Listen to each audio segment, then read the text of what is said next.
Brak, sebuah pintu jeruji besi ditutup keras oleh seorang sipir penjara yang postur tubuhnya setengah gempal bertinggi badan 178 cm, dan yang satunya lagi kurus, bertinggi badan hampir sama. Mereka berdua berwajah bengis dan sadis. Tok tok tok tok tok tok tok tok, suara langkah sepatu pentofel yang beradu dengan lantai, menggema di sepanjang lorong penjara yang mereka lewati. Mereka mengapit seorang terpidana pelaku pembunuhan yang dihukum seumur hidup. Kedua sisi lengan napi itu dipiting erat oleh sipir yang ada di kanan kirinya. Ia nampak keheranan dengan kondisi penjara tersebut, yang suasananya sepi senyap, sepertinya banyak kamar sel tahanan yang kosong. Sesekali ia mendengar samar-samar suara orang merintih minta makan dari balik pintu tahanan yang tebal. Sepasang kakinya nampak kewalahan mengimbangi langkah kaki para sipir yang berjalan terburu-buru. Maklum dia dalam kondisi masih setengah sadar, karena pengaruh obat bius yang disuntikan ke tubuhnya belum sepenuhnya hilang. Ngik, denyut suara pintu jeruji besi dibuka. "Ini kamar kematianmu tuan," ucap salah satu sipir penjara dengan nada setengah mengejek sambil mendekatkan mulutnya ke arah telinga kanannya, dan tangan mereka kompak mendorong tubuhnya masuk ke dalam kandang pesakitan itu. Hahaha, mereka pun tertawa dengan tatapan mata membuli. Ketika didorong tubuh kurusnya sedikit terjungkal, dengan posisi badannya merangkak di lantai, dan ia langsung menoleh ke arah dua sipir itu yang sedang asyik menertawakannya. Dengan tatapan kesal tapi kondisi matanya masih sayup karena pengaruh obat bius, ia sebelum dikirim ke penjara angker warisan kolonial itu, dibius terlebih dahulu dengan tujuan supaya dia tidak tahu jalan pulang. Ngik brak, pintu besi tebal itu sekarang terkunci rapat. "Ingat, taati aturan, kalau kau tidak ingin mati di tangan kami tuan," pesannya lewat lubang pintu dengan nada datar di depan pintu yang sudah terkunci rapat. Sipir yang tinggi kurus, dengan muka seperti tengkorak hidup berwajah bengis itu mengakhiri ucapannya dengan senyum kecut. Tok tok tok tok tok tok tok tok, suara sepatu pentofel mereka pun perlahan terdengar lirih, menjauh dari lorong penjara yang pengap dan minim pencahayaan. Di lorong itu hanya diterangi bolam lampu 5 watt tiap 15 meternya, dan tiap kamar tahanan hanya diberi satu bolam lampu 5 watt. Bisa dibayangkan betapa remang-remangnya ruangan penjara itu jika malam tiba. "Ini penjara apa? Sunyi sekali di sini. Kepalaku," gumamnya sesaat setelah itu ia merintih merasakan pusing di kepalanya, mungkin efek dari obat bius. Ia pun langsung merebahkan badannya di atas ranjang besi tua yang di beberapa bagian sudah karatan dan catnya pun hampir sudah tidak ada karena dimakan usia. Tanpa sadar ia tertidur pulas di kamar tahanan yang pengap dan gelap, yang hanya diterangi lampu bolam 5 watt, itu pun menyalanya jika sudah masuk waktu malam. Teng, teng, teng, teng, teng, teng, teng. Suara jam menara di luar menunjukkan pukul 7 malam, suara itu terdengar sangat nyaring di kesunyian malam, bahkan di tiap sudut kamar tahanan pun terdengar jelas. Jam berapa sekarang?" gumamnya, disertai perlahan mengangkat punggungnya. Ia terbangun setelah mendengar dengungan burdon asteris lonceng besar dari jam menara tersebut. Sekarang posisi dia duduk di atas ranjang dengan kedua kaki lurus ke depan, sedangkan kepalanya tertunduk dan tangan kirinya memijit-mijit bagian tengkuk asteris belakang kepala, persimpangan antara kepala dan leher yang sedari tadi terasa nyeri. Sejenak ia memperhatikan sekeliling kamar penjara itu, yang tinggi temboknya 3 meter, yang di bawahnya terdapat WC jongkok dan wastafel usang yang terbuat dari plasteran semen. Meskipun bangunan dan fasilitasnya sudah usang, tapi penjara warisan kolonial Belanda itu masih berdiri kokoh dengan ciri khas arsitektur bangunan Eropa. Kemudian ia beranjak dari tempat tidurnya setelah sejenak melakukan gerakan rotasi leher, gerakan memutar leher. "Aneh, penjara ini sunyi sekali," gumamnya, sambil sepasang matanya mengintip di balik celah pintu yang lebarnya hanya 6 cm dan panjangnya 25 cm. "Apa hanya aku saja yang ada di penjara ini?" sambungnya penuh tanda tanya, sambil duduk di tepi ranjang dengan kepala tertunduk. Kruk, kruk, kruk, kruk. Tiba-tiba, di tembok sebelah kanan dari kamar sebelah, terdengar suara kuku-kuku yang mencakar-cakar tembok. Ia pun langsung mengarahkan pandangannya ke tembok tersebut. "Hei, apakah di sebelah ada orang?" tanyanya sambil turun dari ranjang perlahan, dan mendekat ke tembok itu dengan merangkak di atas lantai. Kemudian ia pelan-pelan menempelkan telinga sebelah kirinya ke tembok itu dengan wajah tegang. "Hei, kamu dengar aku tidak?" tanyanya lagi dan masih menempelkan telinganya di tembok itu, namun tetap tidak mendapatkan jawaban juga, sedangkan suara itu masih berlanjut. "Kruk, kruk, kruk, kruk. Tolong jawab aku, kamu siapa?"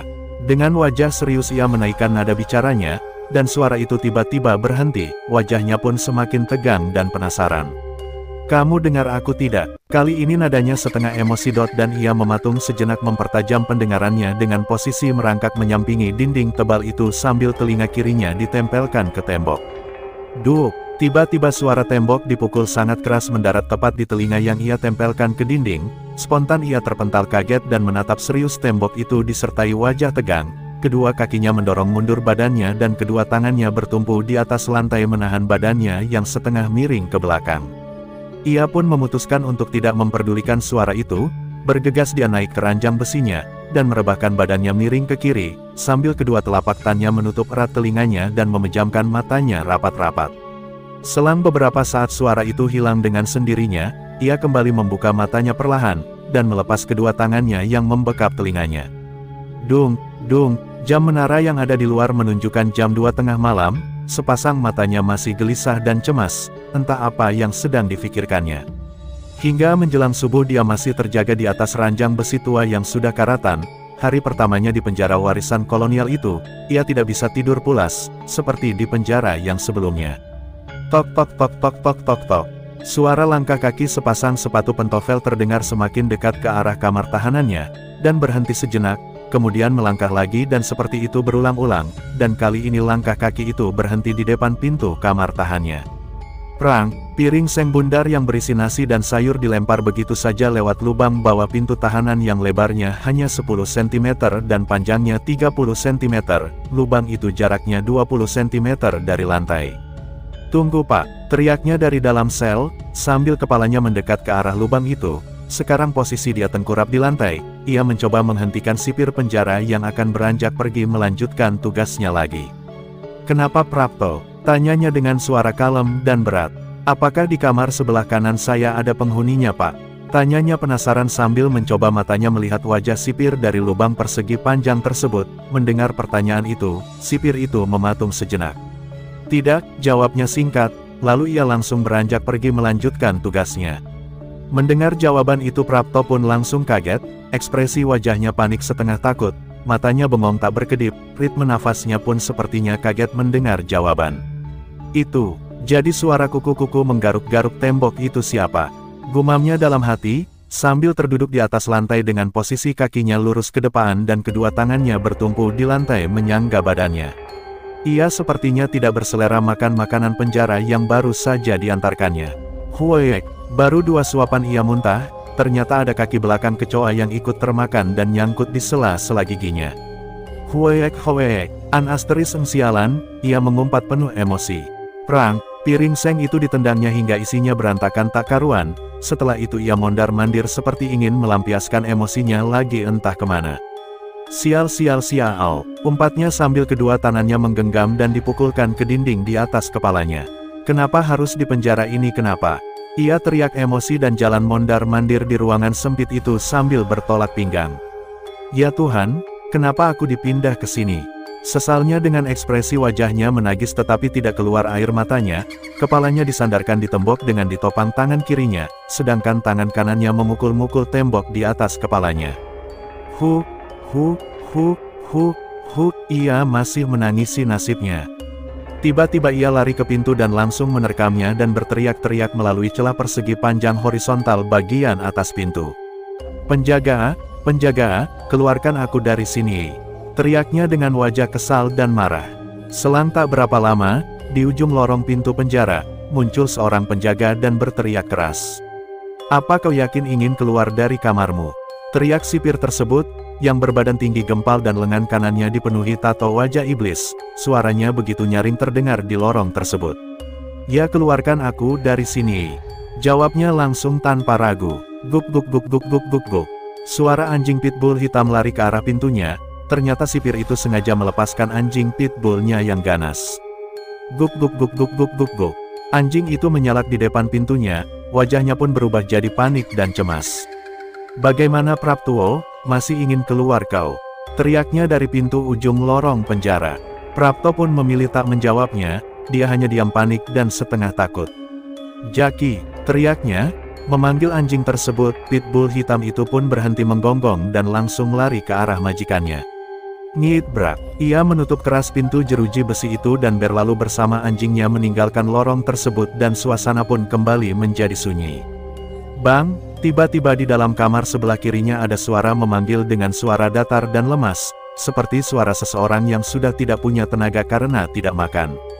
Bang, tiba-tiba dari dalam kamar tahanan yang di sebelah kirinya ada suara memanggil dengan nada datar dan lemas, seperti suara seorang laki-laki kisaran umur 50-an, suara itu terdengar lemas dan datar seperti suara seseorang yang sudah tidak punya tenaga karena tidak makan.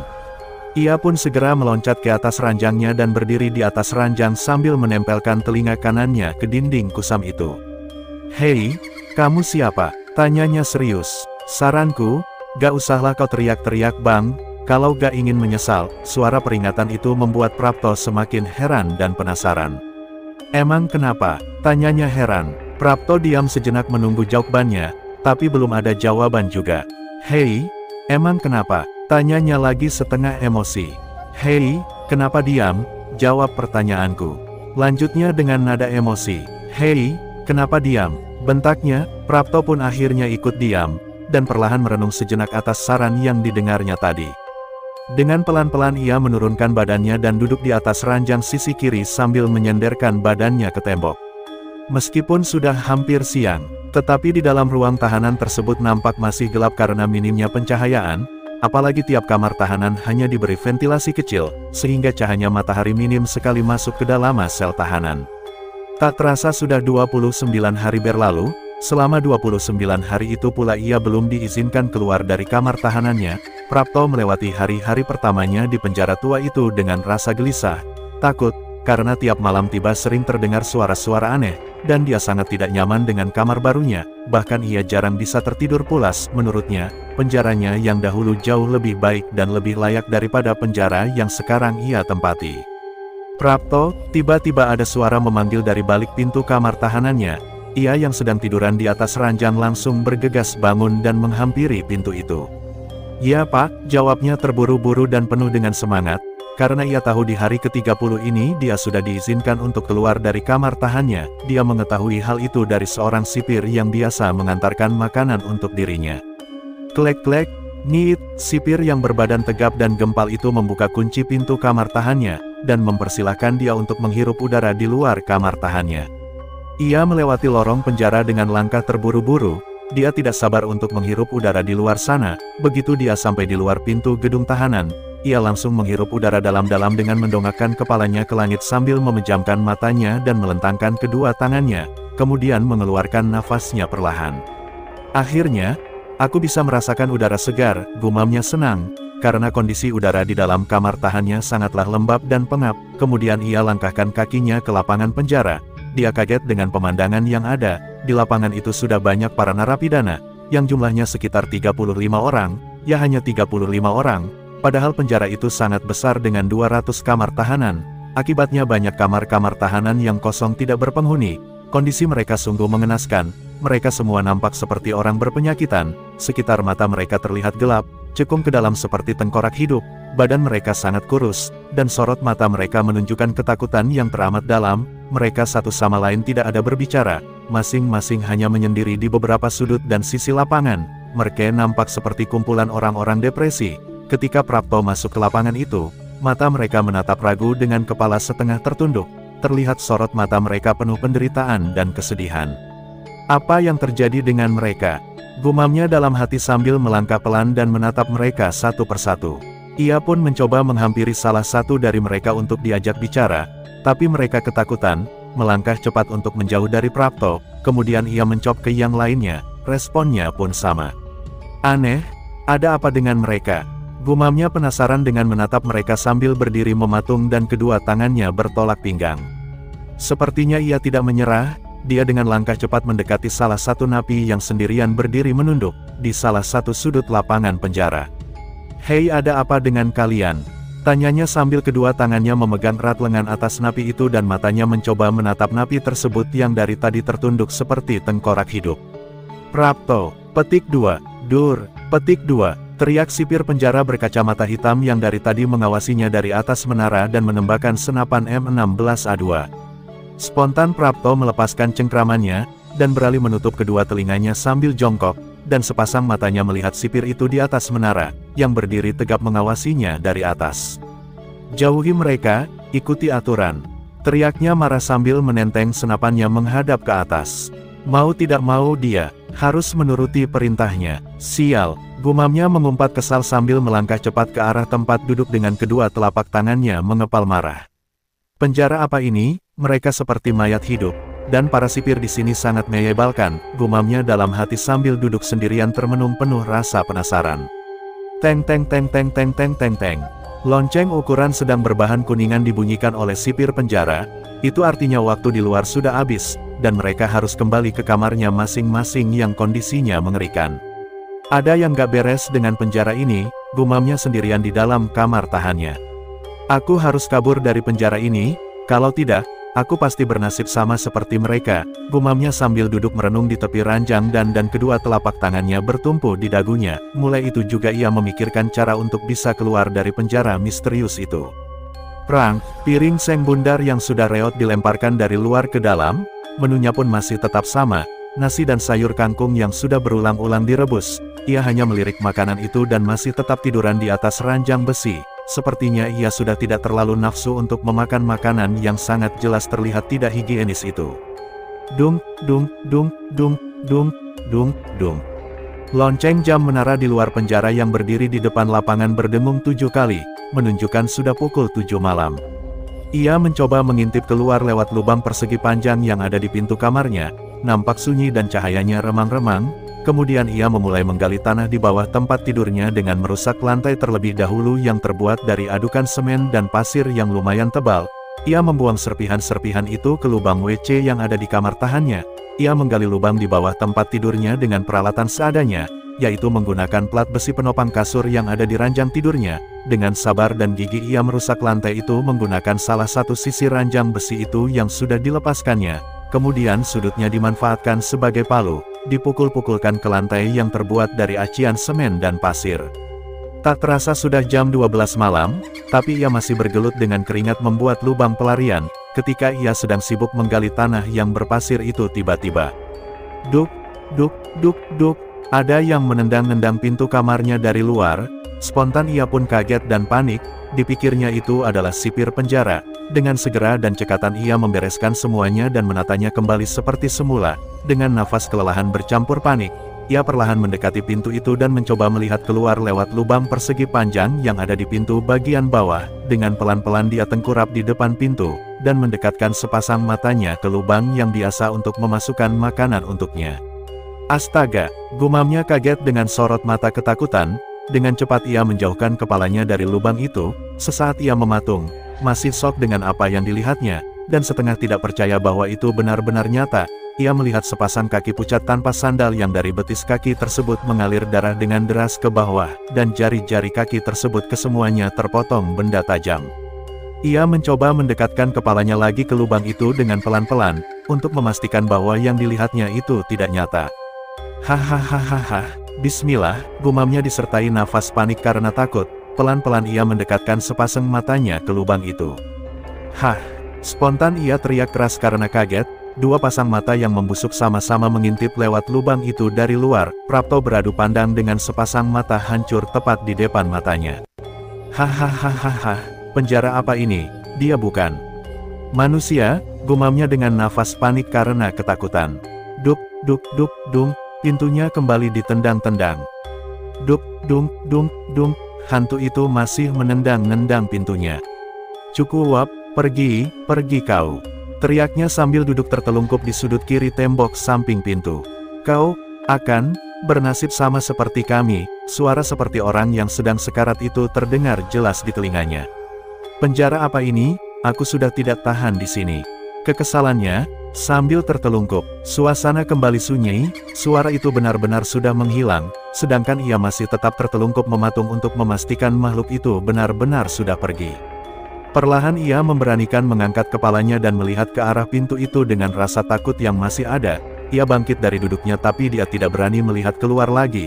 Ia semakin bertekad harus keluar dari penjara itu. Dengan tergesa-gesa ia kembali meneruskan membuat lubang di bawah tempat tidurnya, yang lebar lubang itu seukuran badannya. Sementara di ruangan lain di komplek gedung penjara itu, ada seorang dokter bedah sedang memanen organ dalam manusia. Ia membredeli tubuh seorang narapidana, dengan dibantu dua asistennya, sedangkan di pintu luar berdiri dua orang sipir penjara untuk berjaga-jaga, dan salah satunya membawa senapan laras panjang. Ternyata penjara itu adalah penjara yang sudah 40 tahun ditutup, tapi digunakan lagi untuk kegiatan ilegal yang disalahgunakan untuk mengumpulkan para narapidana yang dihukum mati, yang kemudian organ-organ tubuh mereka dipanen untuk dijual ke pasar gelap. Di ruang operasi itu banyak sekali kepala-kepala yang terpenggal berjajar di rak penyimpanan laboratorium, yang diawetkan di dalam toples kaca berukuran besar yang diisi cairan fenol, cairan pengawet yang efektif tapi beracun. Dung, dung, dung, jam Klokkenstoel, jam menara peninggalan Belanda, di luar berdengung menggema hingga gelombang suaranya sampai ke sudut-sudut ruangan terkecil di dalam gedung itu. Jam 3, gumamnya dengan wajah kelelahan bercampur peluh dan tanah, ia pun segera mengakhiri aktivitasnya, mengembalikan kondisi ranjangnya seperti semula dan merapikan semuanya, dan yang terakhir ia membuang tanah berpasir itu ke lubang WC sedikit demi sedikit dengan dibarengi disiram air. Semuanya harus terlihat seperti semula sebelum para sipir penjara datang yang biasanya tiap pagi jam 5 mengecek lewat pintu melalui lubang persegi panjang bagian atas. Ketika semuanya sudah beres, ia pun langsung membersihkan diri, setelah itu merebahkan badannya di atas kasur yang kumal, yang sebenarnya kasur itu adalah bekas pakai orang meninggal yang menempati kamar tahanan tersebut sebelum dia datang. Saking lelahnya tak terasa ia tertidur pulas. "Bang, tolong kami, Bang, tolong kami, Bang, tolong kami," suara itu berulang-ulang masuk ke dalam telinganya. Ia pun membuka matanya dan, "Aa!" teriaknya kaget. Ia langsung berenjak dari tempat tidurnya dan lari ke salah satu sudut kamarnya. Di depan matanya ada 3 orang dengan kondisi sangat mengenaskan, satu tanpa kepala, yang satu kepalanya hancur dan bertelanjang dada, dan di dadanya tersebut terbuka luka mengangas sayatan benda tajam, hingga tulang rusuknya kelihatan, sedangkan yang satunya lagi hanya sepotong tubuh manusia, dari pinggang sampai ujung kaki, dan tepi potongan badan itu, dagingnya nampak terkoyak, seperti dipotong menggunakan gergaji mesin. "Pergi kalian pergi!" teriaknya ketakutan sambil duduk meringkuk di sudut ruangan itu. Sipir yang ada di ruang jaga mendengar teriakan Prapto, tapi ia sengaja membiarkan saja, karena dia tahu bahwa gedung penjara itu memang angker, tidak ada sipir penjara yang berani masuk ke gedung itu di waktu malam, karena mereka juga pernah beberapa kali diperlihatkan penampakan-penampakan menyeramkan di gedung penjara itu. Biasanya penampakan-penampakan itu akan selalu mengganggu penghuni baru, supaya penghuni baru itu kabur dari penjara itu, karena sesungguhnya hantu-hantu itu adalah kumpulan arwah penasaran korban praktek mengerikan dari penjara itu, tapi sangat mustahil untuk bisa kabur dari penjara tersebut, karena penjara warisan kolonial itu terletak di sebuah pulau terpencil tak berpenghuni, tidak ada perkampungan di pulau itu, yang ada adalah semak belukar penuh ular dan hutan bakau. "Kumohon jangan ganggu aku, pergi kalian. Pergi," teriaknya. "Bang jangan takut, kami hanya minta tolong Bang," pintanya sambil salah satu dari mereka yang kepalanya hancur perlahan mencondongkan kepalanya ke depan matanya. "Bang, jangan takut, kau akan seperti kami," ucapnya sambil mendekatkan wajahnya yang hancur persis di depan matanya. "Hah, hahaha," ia terbangun dengan mata terbelalak disertai nafas memburu, ternyata itu hanya mimpi. "Syukurlah hanya mimpi, hahaha," gumamnya dengan nafas masih panik. Tapi mimpi itu benar-benar seperti nyata, sambungnya sambil terduduk mematung di atas ranjang. Gara-gara mimpi buruknya itu, hingga pagi datang ia masih terjaga. Klek-klek, ngit, pintu kamar tahanannya dibuka, 2 orang sipir berdiri di depan pintu dengan tatapan datar. "Pagi ini kamu dapat piket mencuci pakaian sipir penjara," ucapnya sambil menatap datar ke arah Prapto. Ia yang sedang duduk tertunduk di atas ranjang dengan kedua kaki lurus ke depan, langsung mengangkat kepalanya perlahan dan balas menatap sipir itu. "Cepat," perintahnya dengan wajah garang. Tanpa bicara ia bernajak dari tempat tidurnya dengan langkah biasa saja dan kedua sipir itu pun langsung memiting kedua lengannya. Mereka membawanya dengan langkah terburu-buru. Dalam benaknya Prapto, ini adalah kesempatan untuk mempelajari denah komplek penjara, supaya usaha kaburnya bisa berjalan mulus. Ia dibawa ke sebuah bangunan yang ukurannya lebih kecil dari bangunan lainnya, yang letaknya di belakang gedung sel tahanan. Ruangan bangunan itu tergolong luas untuk ukuran tempat cuci pakaian.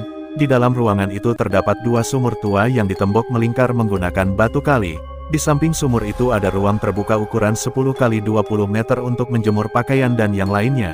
Sementara di beberapa sudut ruangan itu terlihat spray kotor bertumpuk di atas lantai, dan pakaian kotor milik sipir penjara bertumpuk di beberapa ember yang tidak tertata rapi. Ternyata di ruangan itu sudah ada satu napi yang sedang menjalankan tugasnya. Napi itu umurnya sekitar 45 tahun dengan tubuh kurus dan rambut acak-acakan. "Bantu dia," perintah salah satu sipir, sambil melepaskan pitingannya secara bersamaan.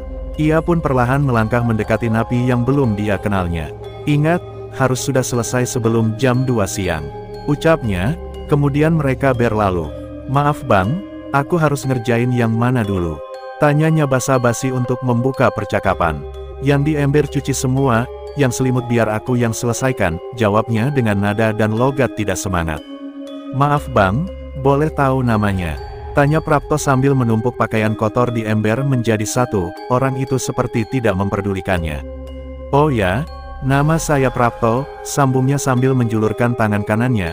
Ia hanya menatap sejenak ke arahnya, tanpa ada sepatah kata pun ataupun membalas jabat tangannya. Kemudian ia melanjutkan menyikat spray yang sedang dicucinya. Setelah selesai memindahkan semua pakaian kotor ke samping sumur, ia duduk berhadap-hadapan dengan lelaki misterius itu. "Bang, kenapa abang diam?" tanyanya setengah kesal sambil menatap wajahnya yang lesu. "Kau masih baru di sini? Di penjara ini aturannya antar napi gak boleh saling bicara. Kalau ketahuan bisa bahaya," jawabnya lirih sambil setengah mencondongkan tubuhnya ke arah Prapto. "Ya, aku tahu, mereka pernah bilang itu kepadaku, tapi kuanggap itu cuma lelucon, kuanggap mereka sedang menakut-nakutiku saja," jawabnya dengan santai. "Itu bukan lelucon, karena saya pernah mengalaminya. Kami disiksa gara-gara saling bicara," ucapnya serius dengan nada pelan. Prapto pun berubah wajahnya menjadi serius. Klek-ngit, seorang sipir masuk dengan seekor anjing pitbull dan tangan kanannya membawa beberapa potong pakaian. Spontan mereka pun diam dengan menyibukkan tangan mereka masing-masing. "Ini, cuciin juga." Sambil melempar pakaian kotor yang sudah digulung-gulung ke arah Prapto, ia pun perlahan mengangkat kepalanya, dan memandang ragu ke arah sipir itu, sedangkan sipir itu langsung melangkah keluar dari ruangan yang berantakan itu.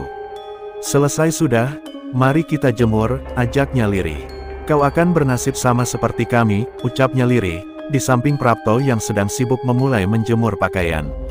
"Maksudmu?" tanya Prapto heran sambil menatap wajahnya. Pria itu melongok di balik spray sebentar, memastikan tidak ada sipir di ruangan itu, lalu ia mengangkat ke atas baju sebelah kirinya, menunjukkan bekas luka sayatan yang ada di pinggangnya. Prapto menatap luka itu dengan ekspresi bingung, ia masih belum mengerti apa yang dimaksud lelaki itu. "Mereka mengambil ginjalku," jawabnya tegas tapi lirih, sambil sepasang matanya menatap serius wajah Prapto. Wajah Prapto pun berubah menjadi panik. "Kau harus pergi dari tempat menyeramkan ini, tapi jika kamu bisa," perintahnya dengan ritme tergesa-gesa serta sorot mata serius menatap ke arahnya. "Hampir semua napi di sini pernah mencoba untuk kabur tapi gagal, termasuk aku," sambungnya dengan nada tergesa-gesa. "Aku sudah pasrah mati di sini, mungkin bulan depan mereka akan mengambil ginjalku yang satunya lagi, dan mataku juga jantungku," ucapnya sedih dan panik dengan nada lirih. "Kita harus," tiba-tiba Prapto menghentikan bicaranya dan mereka pura-pura sibuk dengan jemurannya. Ternyata ada seorang sipir masuk. "Sudah hampir jam 2, cepetan," perintahnya dengan wajah garang. "Sudah hampir jam 2, cepetan," perintahnya dengan wajah garang. "Sial, ingin rasanya kubunuh sipir-sipir itu," gumamnya kesal, sambil kedua tangannya sibuk menjemur baju. Akhirnya tugas mereka pun selesai. Sebelum mereka datang lagi untuk menjemput, Prapto mengamati bangunan itu, dan memeriksa tiap sisi dan sudut bangunan tersebut, sedangkan laki-laki kurus yang bersamanya menatap tingkahnya dengan heran dan cemas. "Pes," panggilnya dengan isyarat sambil sesekali ia menatap ke arah pintu. Prapto yang sedang memanjat-manjat meja langsung menatap ke arahnya. "Kau sedang apa? Jangan kau buat tingkah laku yang mencurigakan, jika mereka melihatmu bisa habis kau." Lelaki kurus itu setengah kesal memperingatkan Prapto. Klek, ngit, sipir yang tadi mengantar Prapto datang membuka pintu. Prapto langsung dengan cekatan turun dari atas meja ketika pintu berbunyi. "Hampir saja," gumamnya dalam hati, dengan wajah setengah tegang. Sedangkan temannya melirik kesal dengan perasaan was-was. "Cepat," perintah salah satu sipir sambil menggerakkan tangannya sebagai isyarat, supaya mereka segera keluar dari ruangan itu. Di depan pintu ada 3 sipir penjara yang sudah menunggu, mereka masing-masing dikawal 2 sipir di kanan kirinya. Selama perjalanan ke kamar tahanannya, ketika di luar tak henti-hentinya sepasang mata Prapto melirik kesan kemari mencoba mempelajari dan mengingat denah komplek penjara tersebut. Klek-klek, niit, bak begitu membuka pintu kamar tahannya, tangan mereka dengan kompak mendorong badan Prapto ke dalam kamar penjara hingga terjatuh. Niit, brak, klek-klek. Mereka menutup pintu yang terbuat dari lempengan besi itu dengan kasar dan mengunci rapat. Tok tok tok tok tok tok tok tok tok, suara langkah sepatu pentofel mereka semakin menjauh dan hilang ditelan kesunyian lorong penjara itu, yang panjangnya sampai 200 meter. Prapto segera bergegas meneruskan membuat lubang pelarian, ia bertekad harus bisa keluar dari penjara angker tersebut. Sepertinya senja mulai tiba. Ia menghentikan aktivitasnya itu dan bergegas naik ke atas. Rasa lelah dan laparnya sudah tidak terbendung lagi. Dia langsung melahap makanan yang ada di piring seng yang sudah disediakan semenjak tadi siang. Sepertinya Prapto sudah mulai terbiasa makan makanan yang sudah tidak layak tersebut. Dung, dung, dung, dung, dung, dung. Bel jam menara di luar penjara berdengung 6 kali. Menunjukkan waktu malam segera tiba, sedangkan di luar sana anjing-anjing penjaga saling menggonggong. Entah sedang melihat apa anjing-anjing tersebut hingga tidak henti-hentinya menyalak. Sementara di dalam kamar penjara, Prapto termenung sejenak, hanya lampu bolam 5 watt yang menjadi teman setianya setiap malam. Dia masih terngiang kata-kata dari napi yang ia temui tadi siang di ruang laundry. Ini bukan penjara, ini tempat pembantaian, gumamnya dalam hati dengan wajah tegang. Tak heran, di penjara ini banyak arwah-arwah penasaran gentayangan, sambungnya, dan masih duduk terdiam di atas ranjang tua yang karatan. Tiba-tiba suasana menjadi hening, anjing di luar sana yang dari tadi menyalak sudah tidak terdengar lagi gonggongannya. Hihu, lala, lala, tiba-tiba suara menggumam yang tidak jelas itu samar-samar terdengar dari ujung lorong. Spontan ia beranjak dari tempat tidurnya dan menempelkan telinga kanannya ke pintu besi kamarnya, untuk memastikan suara apa tadi yang sesaat masuk ke dalam gendang telinganya. Hihu, lala, lala, suara menggumam itu semakin dekat menuju ke arah kamarnya.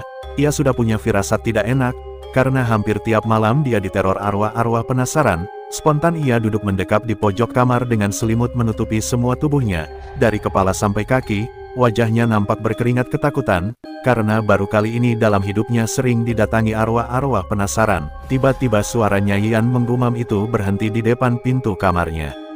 Aku sedang mencari kedua bola mataku, apa kamu melihatnya, Bang? Tiba-tiba di depan pintu kamarnya ada suara sedih seorang laki-laki menanyakan bola matanya. Prapto memilih diam dan tetap duduk meringkuk. Baang, sapanya dan masih dengan nada sedih dan merintih sakit. Baang, Baang. Carikan bola mataku Baang, aku ingin pulang, aku gak bisa melihat. Baang, panggilnya lagi dengan suara setengah merintih. Baang, kali ini panggilannya disertai tangisan. Baang. Tiba-tiba suara arwah penasaran itu menyentak marah. Prapto pun spontan teriak mendengar suara hantu di depan kamarnya yang tiba-tiba menyentak marah. Carikan Baang, carikan mataku Baang. Suara itu memohon histeris sambil menangis dan perlahan menjauh kemudian menghilang. Carikan Baang, carikan mataku Baang. Suara itu memohon histeris sambil menangis lari menjauh dan perlahan suara histeris itu menghilang ditelan kesunyian malam. BRAKKK. Tiba-tiba pintu di ujung lorong penjara ditutup dengan sangat kasar, seiring hilangnya suara arwah yang tersiksa penuh kepedihan. Cukup, aku sudah tak tahan, gumamnya ketakutan. Dengan selimut masih menutupi seluruh tubuhnya. Malam itu Prapto terjaga lagi. Sampai fajar, paginya jam 6 ia tertidur pulas dengan posisi masih tertelungkup di sudut kamarnya. Prang, suara piring seng yang berisi nasi dan sayur membangunkannya. Oa perlahan mendongakkan kepalanya dan membuka matanya dengan malas. Ia hanya memandangi makanan itu yang baru saja dilemparkan dari luar pintunya oleh seorang sipir penjara. Dung, dung, dung, dung, dung, dung. Dung, dung.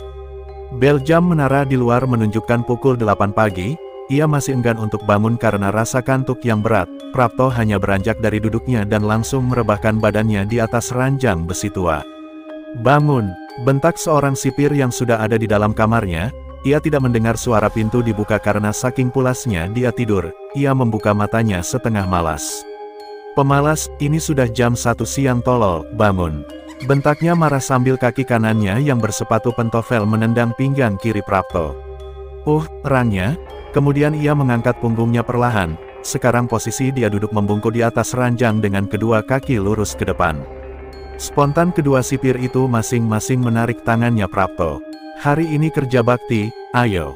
Bentaknya sambil tangan kekarnya menyeret tangan Prapto sampai seluruh badannya jatuh dari ranjang, dan ia diseret keluar, dengan posisi punggungnya menempel di lantai. Bangun, bentaknya setelah berhenti menyeretnya dan melepaskan tangannya, ia diseret sampai keluar pintu. Ia pun mengangkat badannya dengan malas, badannya belum tegak sempurna, kedua sipir itu langsung memiting kedua lengannya dan dia bawa keluar dengan langkah terburu-buru. Sana bantu mereka, perintahnya dan dengan kompak tangan mereka melepaskan pitingannya dengan setengah mendorong, hingga badan Prapto terjungkal ke depan. Prapto pun bergabung dengan mereka, ada yang memangkas ilalang yang sudah tumbuh tinggi, ada yang mengepel lantai lapangan, ada yang memangkas ranting-ranting pohon yang sudah mulai rimbun dan Prapto disuruh membantu napi lain membersihkan selokan yang mampet. Aku mulai kesal dengan sipir-sipir bangsat itu, ucapnya lirih kepada sesama teman napi yang ada di sampingnya. Napi itu hanya sedikit menoleh ke wajahnya sesaat. Ingin sekali kubunuh mereka, sambungnya dengan perasaan jengkel dan bernada lirih. Percuma, mereka kuat, kita lemah, jawabnya lirih. Sambil kedua napi tersebut tangannya tetap bekerja dan tidak saling berpandangan supaya tidak mengundang kecurigaan para sipir penjara yang mengawasinya dari jauh. Tolong bantu aku, pintanya meminta bantuan Prapto untuk mengangkat penutup selokan yang terbuat dari lembaran cor semen yang lumayan tebal dan panjang. Mereka mengangkat bersamaan berhadap-hadapan. Hah, teriak sok Prapto, disertai kedua matanya membelalak takut. Pes, temannya langsung ngasih kode suara untuk tidak usah teriak. Ini jari-jari kaki dan telapak tangan kenapa bisa ngumpul di sini? Tanya Prapto ketakutan disertai hawa merinding, dan ia mencoba mengalihkan ke pandangan lain karena tidak kuat melihat pemandangan yang mengerikan dan menjijikan itu. Potongan jari-jari kaki dan telapak tangan tersebut sebagian sudah mulai berbelatung. Hoek, Prapto pun tak tahan dengan bau busuk yang keluar dari potongan-potongan tubuh manusia yang sudah mulai membusuk itu. Minggir kau, biar aku yang memasukkan ke kantong sampah, perintah temannya yang sudah mendekam 10 tahun di penjara tersebut. Ia sudah terbiasa melihat pemandangan seperti itu, jadi dia sudah tidak kaget. Prapto pun langsung menyingkir, menjauh darinya. Penjara apa ini? Mengerikan sekali. Gumamnya dengan nafas cepat dan dangkal, karena panik dan takut sambil duduk seiza, duduknya khas orang Jepang dengan kepala tertunduk ke bawah. Hei, bantu aku menutupnya kembali, pintanya sambil menyingkirkan kantong sampah yang sudah terikat erat. Prapto pun beranjak dari duduknya dan menghampirinya. Inilah kelakuan mereka, ucapnya lirih penuh emosional, ekspresi wajahnya menunjukkan marah dan sedih serta berusaha membendung kesedihannya itu. Sungguh keji mereka, balas Prapto dengan perasaan emosional juga, sambil tangan mereka tetap sibuk membetulkan tutup selokan itu, dengan posisi mereka saling berhadap-hadapan. Bagaimana kalau kita kabur dari sini? Ajaknya lirih sambil mencondongkan badannya ke arah napi bermata satu itu, dan sesekali matanya melirik ke sekitar memastikan tidak ada sipir yang ada di dekatnya. Percuma, jawabnya pesimis. Kau lihat mataku ini, ucapnya sambil ibu jari dan jari telunjuk kirinya mengangkat dan menekan kelopak mata kirinya, sehingga nampak jelas mata sebelah kirinya bolong, tidak ada lagi bola matanya. Prapto yang melihat lubang mata menganga di depannya, ekspresi wajahnya langsung merinding. Aku pernah mencoba kabur dari penjara mengerikan ini, tapi gagal, ucapnya sedih sambil kepalanya tertunduk. Mereka mencongkel bola mataku, tanpa obat bius sama sekali, sambungnya dengan ekspresi wajah sedih dan marah.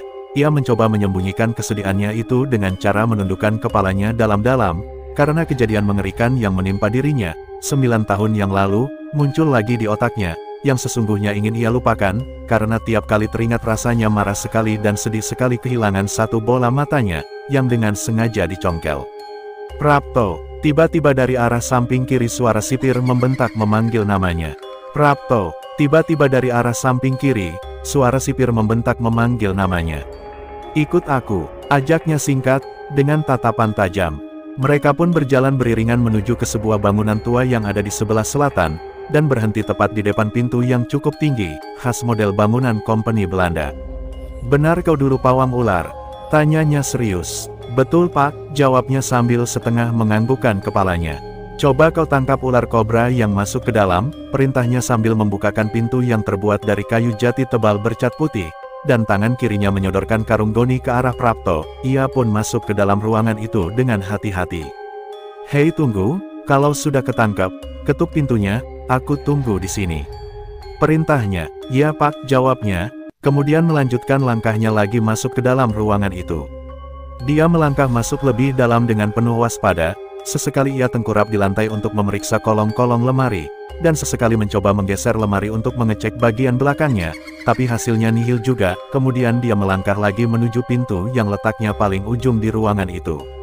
Ngit, ia membuka pintu itu yang ukurannya lebih kecil dari pintu utama yang ada di depan. Gelap, gumanya sambil tangan kirinya masih memegang daun pintu dan mendorong pintu itu lebih ke dalam. Dia menengok ke kanan kiri, mencoba mencari saklar lampu di tembok karena pencahayaan di ruangan itu sangat kurang. Klik, akhirnya ia menemukan tombol saklar lampu. Setelah sejenak ia meraba-raba dinding. Banyak sekali tumpukan karung, gumamnya. Prapto penasaran, dan membuka salah satu karung itu dan ternyata isinya biodata para napi yang sudah meninggal dan arsip data-data penjualan organ tubuh manusia. Sepertinya arsip-arsip itu sudah tidak dibutuhkan lagi dan akan dilenyapkan. Di tiap karungnya ditandai garis silang warna cat merah dan di bawahnya ada tulisan tangan, finish, menggunakan spidol hitam. Saat ia sedang serius membaca arsip-arsip itu, dari arah belakang tanpa ia sadari, seekor king cobra mengangkat badannya di atas karung di belakang punggungnya persis, dengan leher mengembang untuk mengintimidasi mangsanya dan siap menyerang. Posisi kepala ular king cobra itu lebih tinggi dari ubun-ubunnya Prapto, dan sepasang matanya menatap tajam ke arah Prapto yang sedang serius membaca salah satu arsip tersebut. Ketika ia selesai membaca arsip itu dan meluruskan kepalanya, tak sengaja ia melihat bayangan ular yang terpantul di tembok depan matanya, yang sedang berdiri di belakangnya persis. Ia berusaha tenang dan tidak membuat gerakan tiba-tiba. Dengan gerakan waspada, perlahan ia membalikkan badannya, dan tangan kirinya bergerak tak beraturan, untuk mengalihkan pandangan ular kobra itu, sedangkan tangan kanannya berusaha mencari ujung ekor ular tersebut. Sesekali ular itu mencondongkan kepalanya ke depan berusaha mematuk Prapto, tapi dengan sigap tangan kanan Prapto begitu menemukan ujung ekor ular itu, langsung menggenggam erat dan menariknya membawa ke tempat yang lebih lapang, dan dengan cepat tangan kanannya mengangkat ular king cobra itu, kemudian memasukkan kepalanya ke karung yang sudah dipersiapkan di atas lantai, dengan cekatan kedua tangannya mengikat erat lubang karung goni.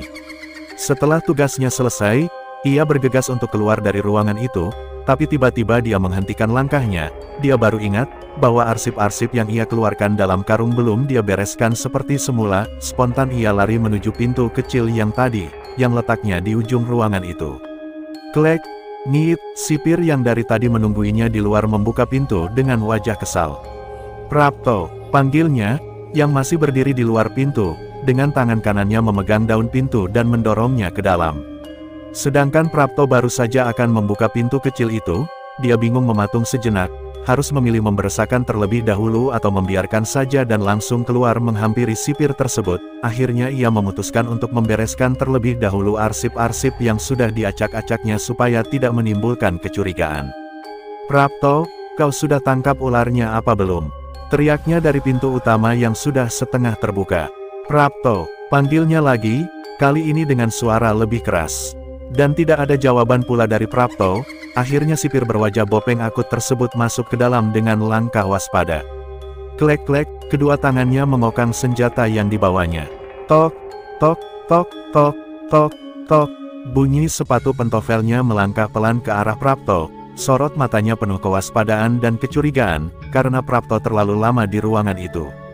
Prapto, panggilnya dengan nada tegas, dan langkah kakinya semakin dekat ke arah pintu kecil itu, sedangkan di balik pintu itu Prapto sedang bergerak cepat membereskan arsip, dan sepertinya waktunya tidak cukup, ia bergegas beranjak dan lari ke samping pintu. Klek, ngit, sipir itu menekan daun pintu dan mendorongnya ke dalam. Ia kaget melihat arsip-arsip yang akan dimusnahkan berantakan dikeluarkan dari karung. Dengan wajah marah ia menatap arsip-arsip itu dan kemudian menatap ke sekeliling ruangan itu, berharap menemukan keberadaan Prapto. Sipir itu melangkah masuk pelan dan melepaskan tangan kirinya yang dari tadi memegang erat daun pintu. Tok, tok, tok, tok, suara sepatu pentovelnya melangkah masuk pelan ke dalam ruangan itu, dan agur, sipir itu mengerang kesakitan. Ternyata dari arah belakang di balik pintu, Prapto menggigitkan ular King Cobra itu ke leher sipir tersebut. Refleks tangan kirinya mencoba membekap kepala King Cobra yang masih menempel di lehernya dan dengan mata melotot menjelang sakaratul mautnya. Sipir itu menoleh ke belakang, dan melihat Prapto di belakangnya. Spontan ia mengarahkan senjatanya ke arah Prapto, tapi dengan sigap, Prapto merebut senjatanya, kemudian melemparkannya ke sisi lain, dan dengan mudah menjatuhkan tubuh sipir yang sedang sekarat itu ke lantai. Kemudian tangan kanan Prapto dengan cepat menarik karung yang ada di sebelah kanannya. Agur, agur, agur, sipir itu mengerang-ngerang sakaratul maut, kesusahan bernafas, karena Prapto menindihkan karung itu tepat di wajahnya serta menekan kuat dengan kedua tangannya. Akhirnya sipir itu mati lemas, kedua tangannya sudah tidak lagi memberontak, tapi Prapto menekannya lebih kuat lagi untuk memastikan dia memang sudah benar-benar mati. Bergegas ia membereskan semuanya, merapikan arsip-arsip itu seperti semula dan mengeluarkan mayat itu dari ruangan tersebut. Kemudian Prapto dengan ekspresi wajah panik, lari menuju pintu utama, dan keluar dari bangunan itu. "Tolong, tolong!" teriaknya dengan gestur tubuh panik. "Tolong, tolong!" teriaknya dengan gestur tubuh panik. Mendengar teriakan itu, semua napi yang sedang kerja bakti menghentikan aktivitasnya sejenak dan semua mata mengarah ke sumber suara tersebut, termasuk para sipir penjara yang sedang berjaga. Terlihat 3 sipir penjara melangkah cepat ke arah Prapto, masing-masing sipir itu membawa senapan serbu Zastava M90 buatan Serbia, dan salah satu sipir tersebut memegang senjata dengan posisi siaga tinggi, senapan diangkat ke dada dengan laras menghadap ke atas. Prapto yang melihat kedatangan mereka, pura-pura panik dan lari tergesa-gesa menghampiri mereka. "Tuh tolong pak," ucap Parto dengan gestur tubuh panik. "Stop," bentak salah satu sipir yang di tengah sambil menjulurkan telapak tangannya ke depan, sebagai isyarat supaya Prapto menghentikan langkahnya untuk tidak mendekat kepada mereka. Ia pun spontan berhenti dengan ekspresi wajah panik. "Ada apa kau teriak-teriak?" tanyanya setengah membentak, dengan sepasang matanya menatap bengis. "Ada sipir yang digigit ular kobra pak," jawab Prapto dengan wajah tegang. "Tunjukkan," suruhnya singkat, sambil matanya melotot ke arah Prapto. Dia pun bergegas masuk ke dalam ruangan itu diikuti 3 sipir yang masing-masing memegang senjata serbu. "Itu pak di sana," ujarnya sambil jari telunjuk kanannya menunjukkan ke arah ujung sisi sebelah kanan ruangan itu, dengan langkah tergesa-gesa. 3 sipir itu pun langsung menghampiri temannya yang sudah terkapar di atas lantai dengan mata melotot, dan salah satu dari sipir itu menurunkan badannya, mengecek kondisi temannya itu, dan matanya mencari-cari bagian tubuh mana yang digigit ular. "Digigit di bagian leher pak," celetuk Prapto yang dari tadi memperhatikannya, sebelum sipir itu melemparkan pertanyaan kepadanya. Agur, agur, agur, agur. Sipir yang disangka oleh Prapto sudah meninggal ternyata belum mati. Ia mencoba berbicara kepada temannya tapi nafasnya sudah tersengal-sengal dan kedua matanya melotot tajam ke arah Prapto sedangkan tangan kanannya mencoba digerakkan untuk menunjuk ke arah Prapto. Ketiga sipir itu pun memperhatikan dengan serius. Spontan detik itu dalam diri Prapto paniknya luar biasa.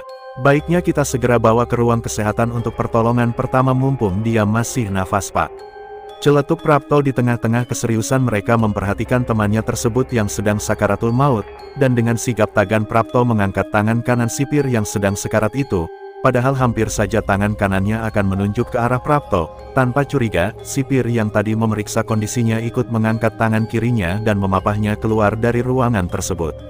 Padahal itu hanya aktingnya Prapto supaya tidak ketahuan, dan ia tahu, hanya butuh mengulur waktu beberapa detik saja untuk memastikan dia mati. Dan benar baru sampai di pintu utama ruangan itu, sipir tersebut sudah benar-benar mati. Saat itu pula dalam dirinya sudah bisa bernafas dengan lega, karena hampir saja aksinya ketahuan. "Sepertinya sudah tak bernyawa pak," nadinya berhenti, ucap Prapto yang dari tadi tangan kanannya memegang erat-urat nadi tangan kanan sipir sekarat itu, sambil pura-pura menatap sedih sipir yang ikut memapahnya.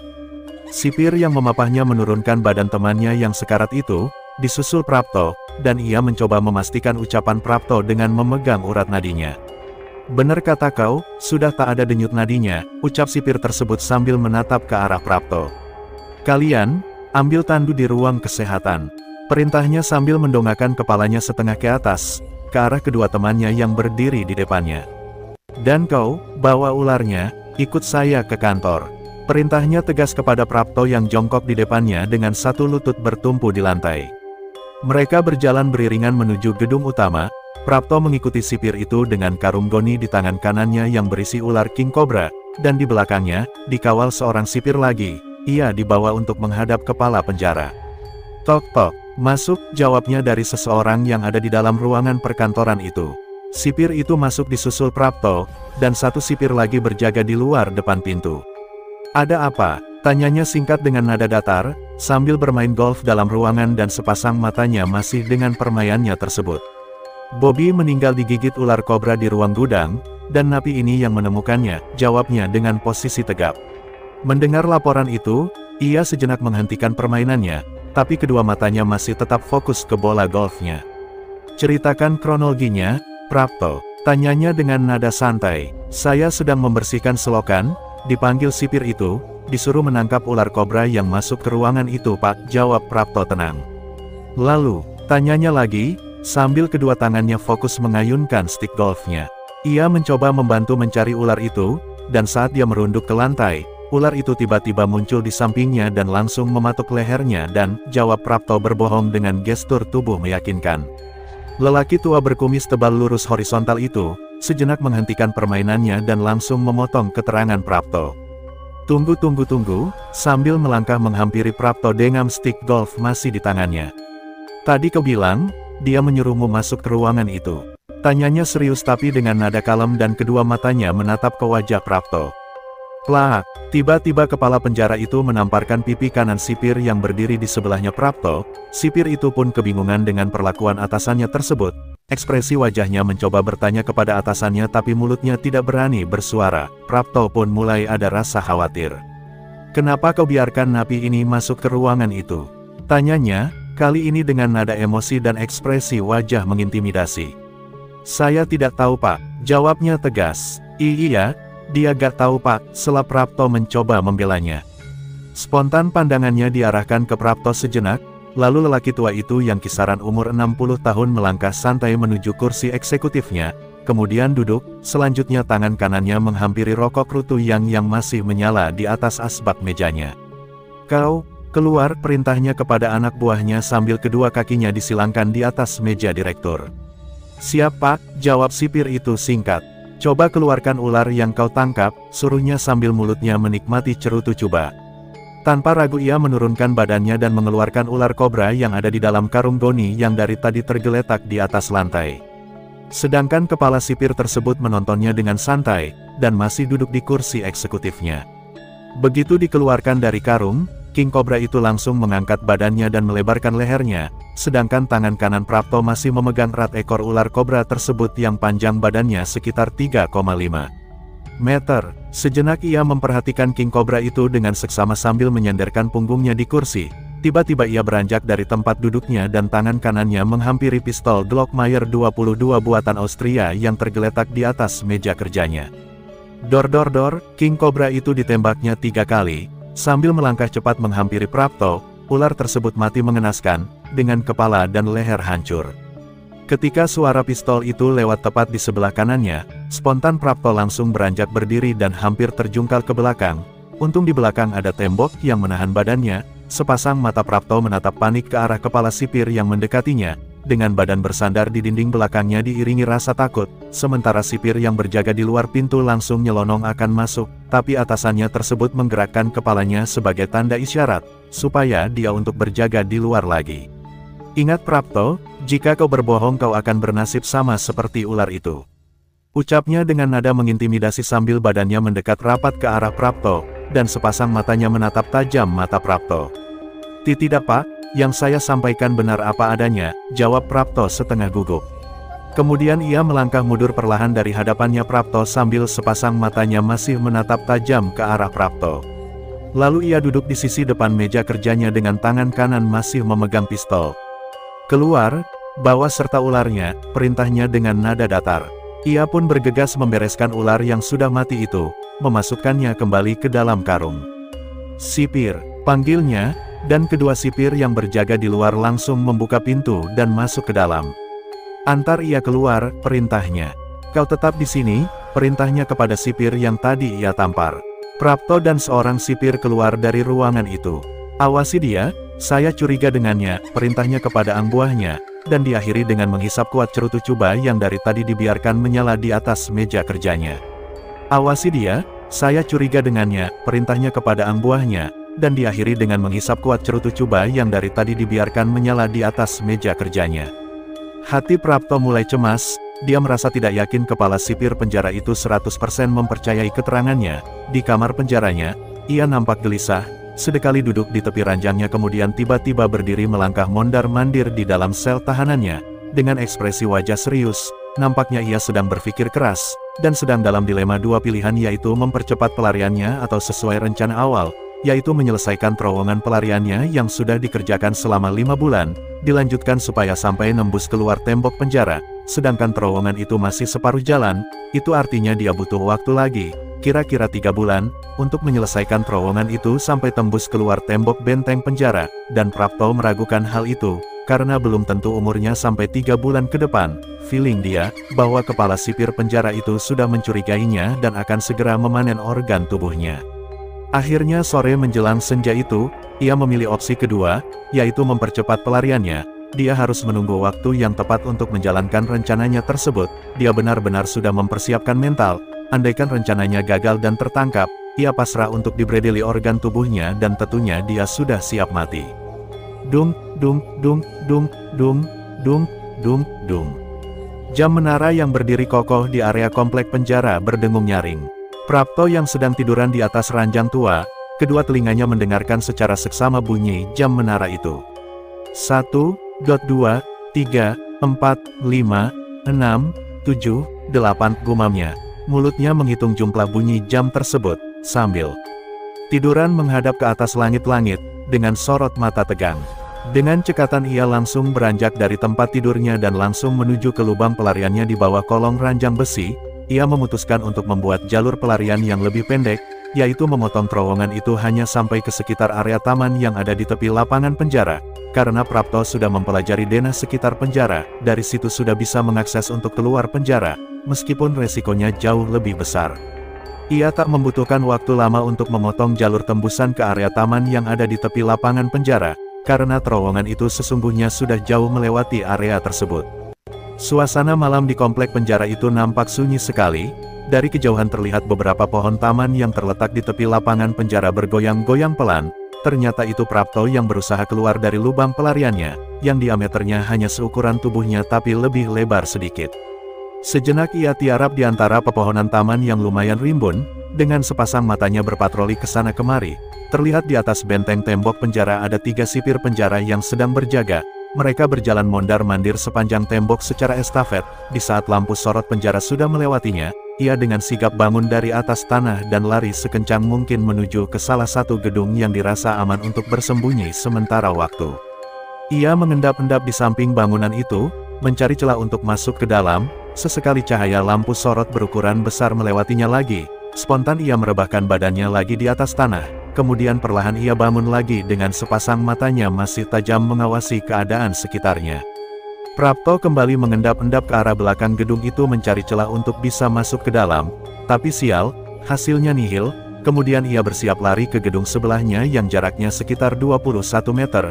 Dengan wajah tegang dan sesekali peluk keringatnya menetes, ia merunduk jongkok di belakang bangunan itu, menunggu saat yang pas untuk lari. Gelapnya malam itu sedikit membantu menyembunyikan keberadaan Prapto dari mata para sipir penjara.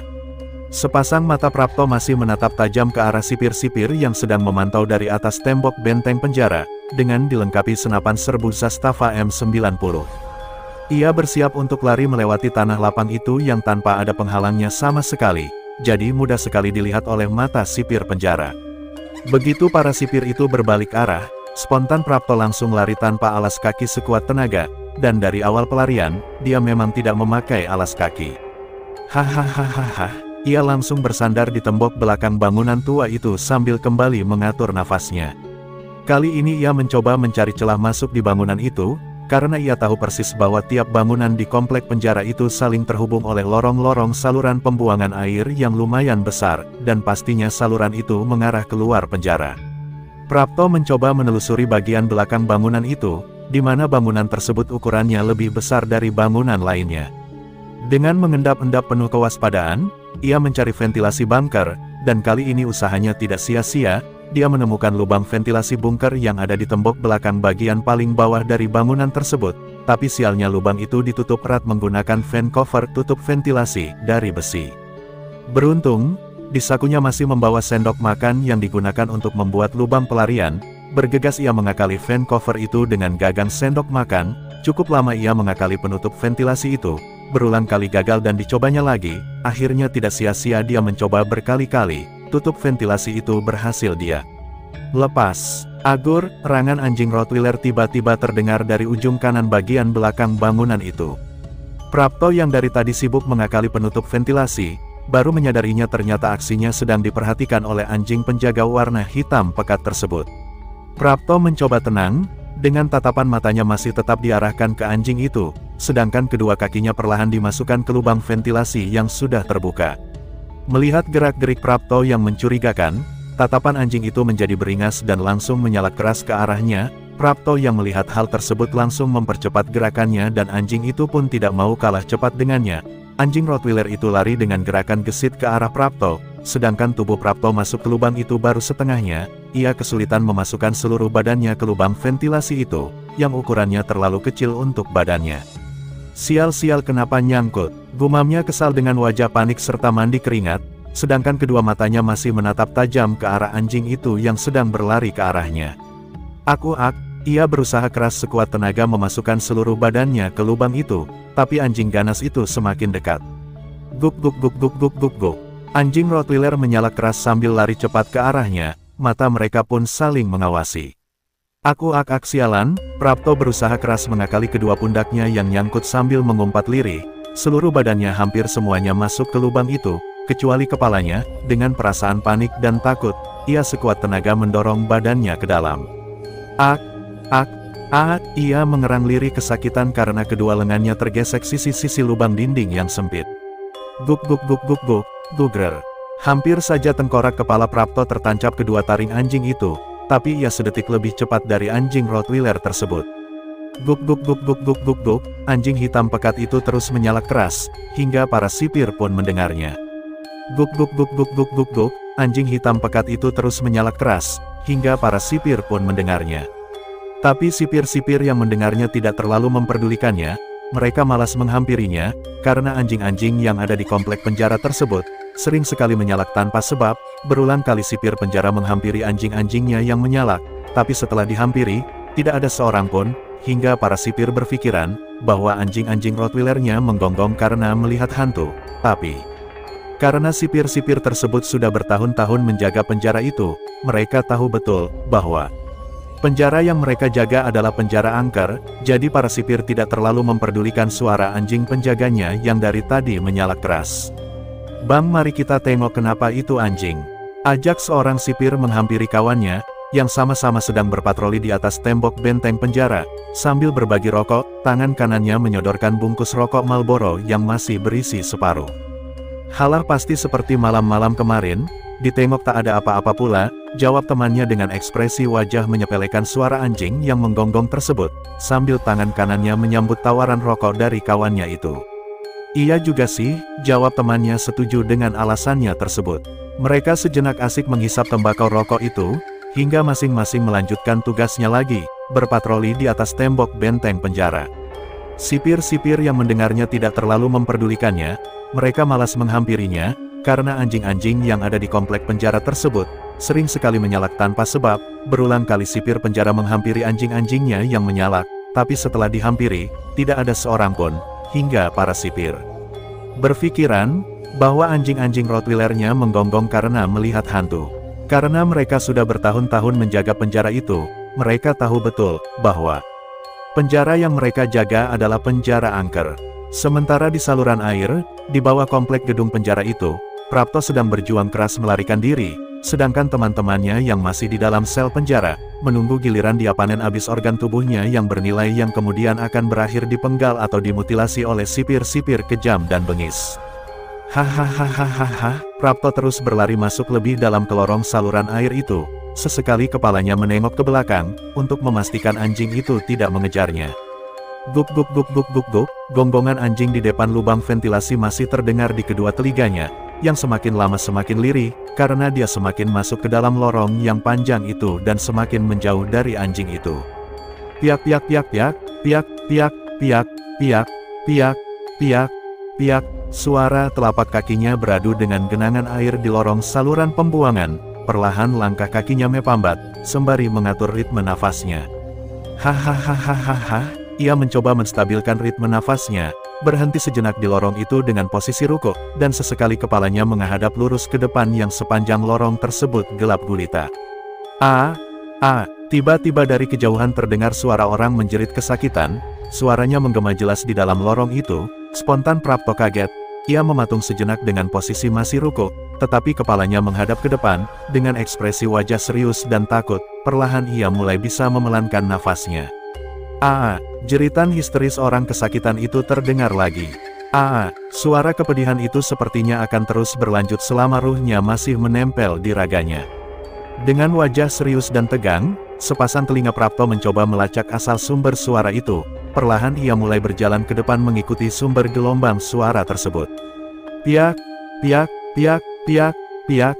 Ia sengaja memelankan langkah kakinya, supaya suara menggema telapak kakinya yang beradu dengan genangan air tidak mengganggu pendengarannya yang sedang fokus melacak suara jeritan kesakitan.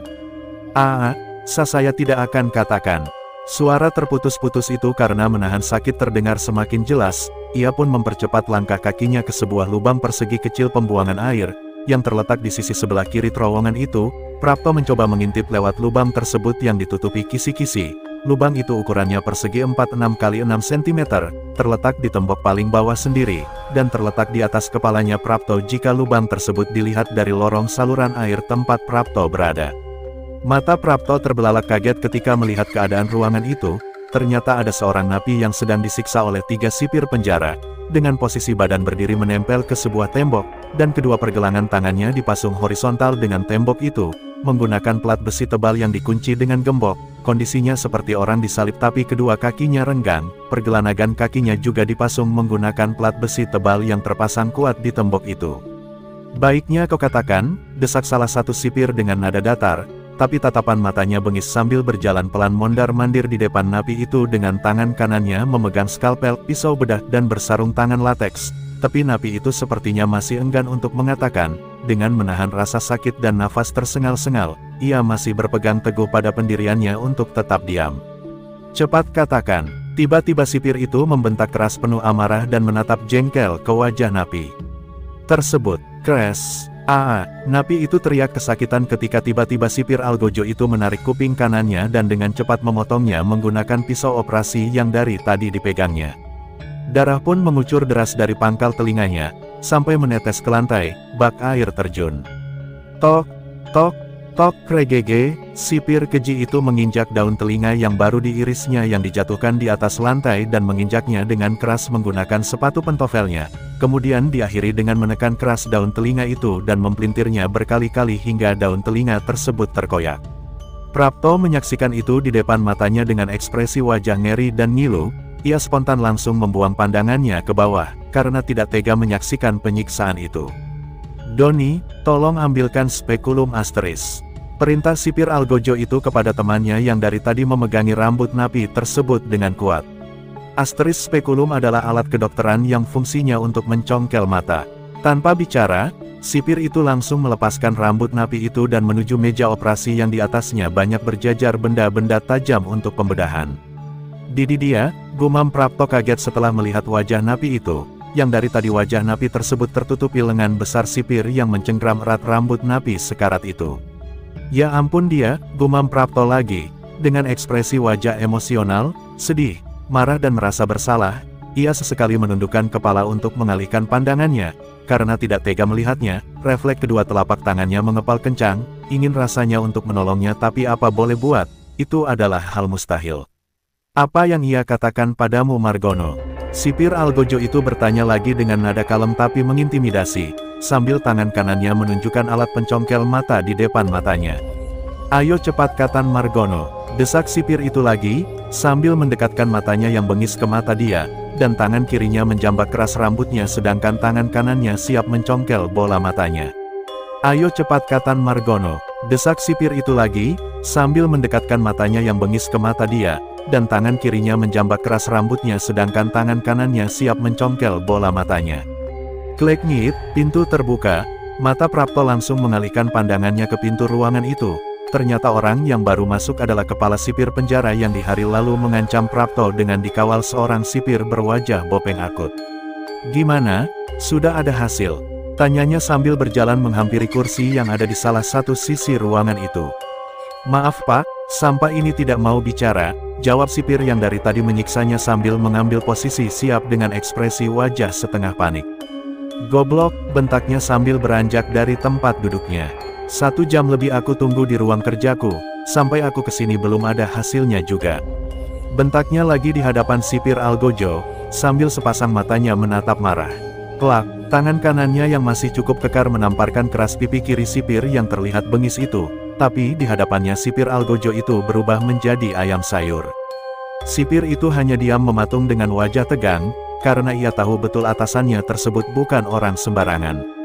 Setelah menamparkan anak buahnya, ia langsung membalikan badannya dan bergegas menghampiri kampak yang tersendar di salah satu sudut tembok ruangan itu, dan bergegas menghampiri napi yang wajahnya sudah bermandikan darah. "Dia ngomong apa sama kamu?" tanyanya sambil tangan kirinya mencengkram kuat kerah bajunya dan menarik ke arahnya. "Jawab," bentaknya dengan mimik wajah penuh amarah. Lelaki malang itu masih tetap diam, dengan ekspresi wajah lelah dan kesakitan. Lalu ia melepaskan cengkramannya di kerah baju lehernya. "Ini yang terakhir Margono, dan aku tidak akan kompromi lagi," intervensinya, sambil berjalan pelan mondar-mandir di depan napi itu dengan kepala setengah menunduk. Krek krek krek, suara besi mata kampak yang beradu dengan lantai bunyi berulang-ulang mondar-mandir di depan napi itu. "Jawab Margono, dia ngomong apa sama kamu?" Sambil tangan kanannya masih menyeret kampak bergagang kayu gali asem. "Anak buahku melihat kau ngobrol cukup lama dengannya," sambungnya dan masih tetap berjalan mondar-mandir di depan Margono. "Jawab Margono," perintahnya dengan nada datar. Napi itu masih tetap diam membisu, ia pun menghentikan langkahnya tepat di depan napi sekarat itu. Dia berdiri menyamping dan mematung sejenak untuk menunggu jawaban dari Margono. "Krogegege, Margono teriak keras histeris merasakan sakit teramat dalam ketika tiba-tiba separuh telapak tangan kirinya dikampak sampai putus oleh kepala sipir bengis itu. Kini telapak tangan kiri Margono tersisa separuh dan hanya meninggalkan ibu jari yang masih menempel di separuh telapak tangannya itu. Darah segar pun mengucur deras dari telapak tangan yang sudah setengah hancur, ujung-ujung tulang yang terpotong terlihat menonjol keluar. Prapto yang menyaksikan langsung tindakan sadis itu spontan membuang pandangannya ke bawah sambil memejamkan matanya rapat-rapat, dengan wajah menahan tangis. Dalam batinnya sebenarnya ingin sekali dia menolong, tapi keadaan tidak memungkinkan untuk itu. "Cepat katakan Margono," hahaha, perintahnya dengan nafas berburu karena emosi, dan kedua matanya menatap tajam ke wajahnya, sedangkan kedua tangannya masih memegang kuat gagang kampak tersebut. "Katakan," bentaknya, "jika kau masih diam, selanjutnya lehermu yang kukampak," hahaha, ancamnya dengan nafas penuh amarah. Hiak, ia mengayunkan kampaknya lagi, kali ini secara horizontal mengarah ke lehernya Margono. "Baik, aku katakan," teriak Margono ketakutan yang hampir seluruh wajahnya bermandikan darah hasil penyiksaan. "Dia mengajak saya kabur," jawabnya lemas dengan kepala tertunduk, disertai darah menetes deras jatuh ke atas lantai.